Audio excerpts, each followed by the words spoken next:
The battle against one's own shadow often unfolds in the depths of the unconscious, a conflict both invisible and devastating. Carl Jung reminds us that the shadow is an essential part of the psyche, composed of the aspects of ourselves we reject or deny, whether they are emotions, desires, or memories. It's not just about negative traits, but anything suppressed because it doesn't align with the image we project to the world or deem acceptable. When we fiercely resist it, we risk self-destruction. From a young age, we learn to shape our behavior to meet social, familial, and cultural expectations. This process inevitably creates the shadow. Picture a creative, spontaneous child who, when expressing their imagination, is scolded for being over the top. To gain acceptance, they suppress that part of themselves. But what's repressed doesn't vanish. It lingers, growing stronger in the unconscious. Jung described the shadow as the ego's dark side, an autonomous entity that, when ignored, can manifest destructively through bursts of anger, self-sabotage, or toxic relationships. Often, we project our shadow onto others, seeing in them the flaws we cannot acknowledge in ourselves. Thus, the battle against the shadow frequently appears as an external conflict, when it is, in truth, an inner struggle. Our resistance to facing the shadow stems from fear of admitting our flaws, of confronting our imperfect humanity. But this denial comes at a cost. By repressing vital aspects of our psyche, we become incomplete, strangers to ourselves, disconnected from our true desires. Paradoxically, this makes us more vulnerable to being dominated by the very shadow we suppress. Take someone who represses their aggression, believing that being good means avoiding conflict. Over time, this bottled-up energy might explode in uncontrollable fits of anger or turn inward, manifesting as self-loathing. This is what Jung referred to as possession by the shadow, a state where we are consumed by what we've tried to suppress. Furthermore, the constant struggle to keep the shadow out of consciousness drains our life force. We remain on high alert, always guarding against our internal demons. This vigilance can lead to emotional exhaustion, depression, and even physical symptoms. After all, the mind and body are inseparable, and psychological repression often manifests as tension and illness. Jung didn't view the shadow as an enemy, but as an essential part of who we are. He believed that integrating the shadow is crucial for individuation, the process of becoming whole and authentic. The battle against the shadow is destructive because it prevents this integration. It's like fighting against your own essence. Integration, however, is no easy task. It requires courage to confront the darkest parts of ourselves and compassion to accept that these aspects serve a purpose. Anger can transform into strength, fear into wisdom, and even destructive impulses can be redirected into creativity. The first step toward integrating the shadow is acknowledging its existence. This demands honesty with oneself and a willingness to explore uncomfortable inner territories. Jung believed the shadow reveals itself in dreams, fantasies, and even in our harshest judgments of others.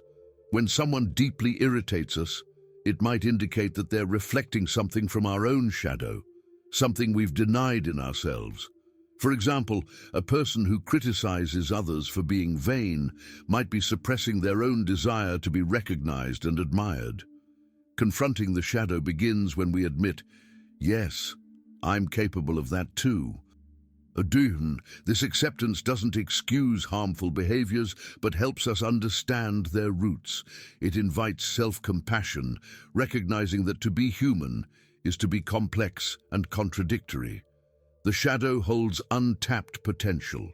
What we reject in ourselves often contains talents, passions, and strengths waiting to be rediscovered.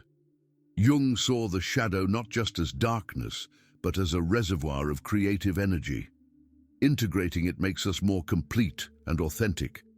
Imagine someone who suppresses their rebellious side out of fear of rejection, By integrating this trait, they might find the courage to challenge oppressive norms and stand up for their values. Similarly, a person who hides their emotional sensitivity might, upon embracing it, become more empathetic and deeply connected to others. This transformation doesn't happen overnight.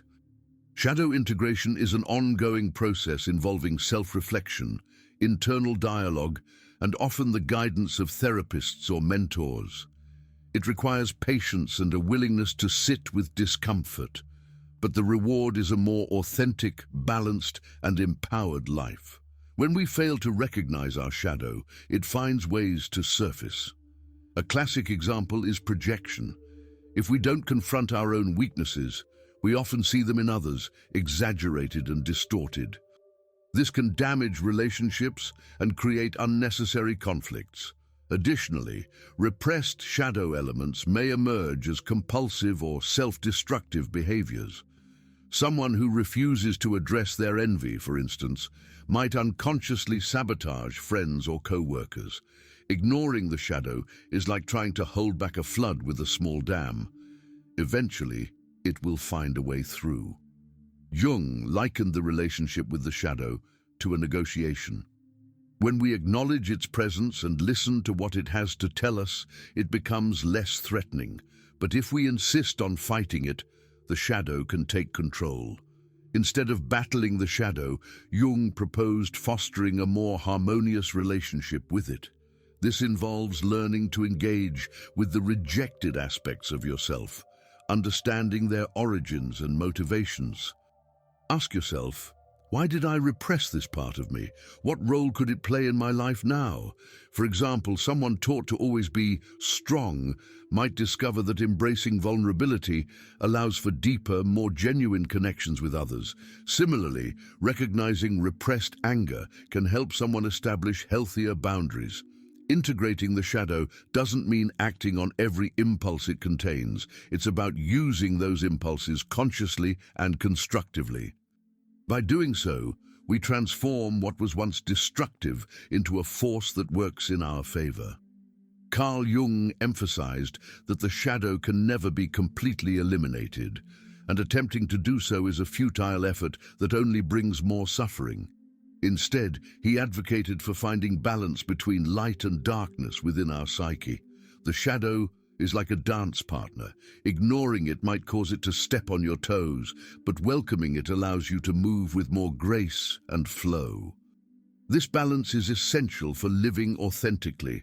Often we want to embody only the light, the most positive, ethical, and idealized version of ourselves. But without darkness, light lacks depth. The shadow connects us to our humanity, grounds us in humility, and paradoxically makes us more compassionate toward others. By accepting our own flaws, we become less inclined to judge those of others. Although the shadow is a deeply individual concept, Jung also believed in a collective shadow. Just as individuals repress aspects of themselves, societies do so on a larger scale.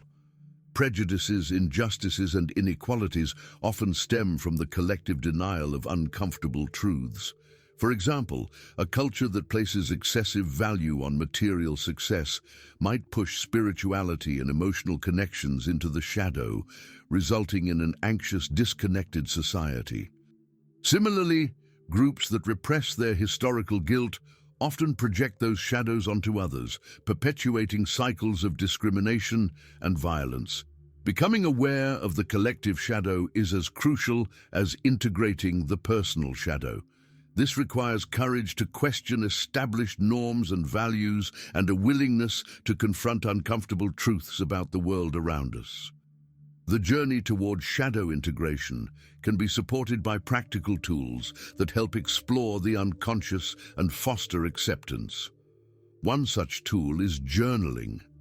Through reflective writing, we can access emotions and thoughts we usually avoid, bringing hidden aspects of our psyche to light.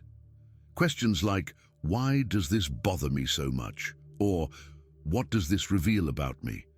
help identify areas for growth, promoting deeper self-awareness. Another powerful method is dream analysis. Jung believed dreams act as gateways to the unconscious, presenting symbolic messages often missed by our waking minds.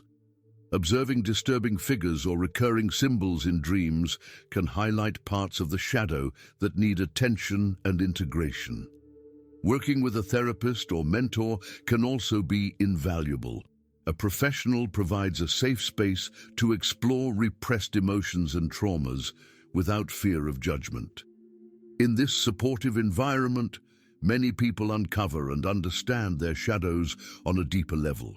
Additionally, practices like meditation and mindfulness are excellent for cultivating greater self-awareness.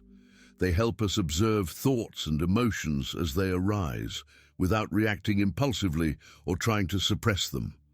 This mindful observation creates a mental space where the shadow can be acknowledged and embraced, rather than feared. Finally, art and creativity offer a symbolic, non-verbal way to explore repressed aspects of the psyche. Painting, creative writing, music, or any form of artistic expression allows unconscious content to take shape and meaning, fostering integration that is both transformative and liberating. Engaging with these tools creates pathways to welcome the shadow, leading to a fuller and more authentic life. The process of integrating the shadow is a vital part of what Jung called individuation, the journey to become who you truly are, rather than who you think you should be. This path is neither linear nor easy, but it is profoundly transformative. By embracing the shadow, you uncover a sense of wholeness that transcends labels and social masks. It's an opportunity to live more authentically and purposefully, without being constantly sabotaged by unconscious forces. When we stop fighting the shadow, we find an ally in it. At the heart of what we fear lies tremendous potential for growth and self-understanding. Throughout this video, you've been invited to look inward, to face what we often avoid. Remember, the battle against the shadow doesn't have to destroy you. On the contrary, by welcoming it, you can rebuild yourself in a stronger and more authentic way. Jung teaches us that light is only complete when it acknowledges its darkness. It's in this encounter that we find true freedom. And of course, don't forget to check out the videos appearing on the end screen. Each one has been carefully crafted to offer reflections that complement this journey of self-discovery. See you in the next video.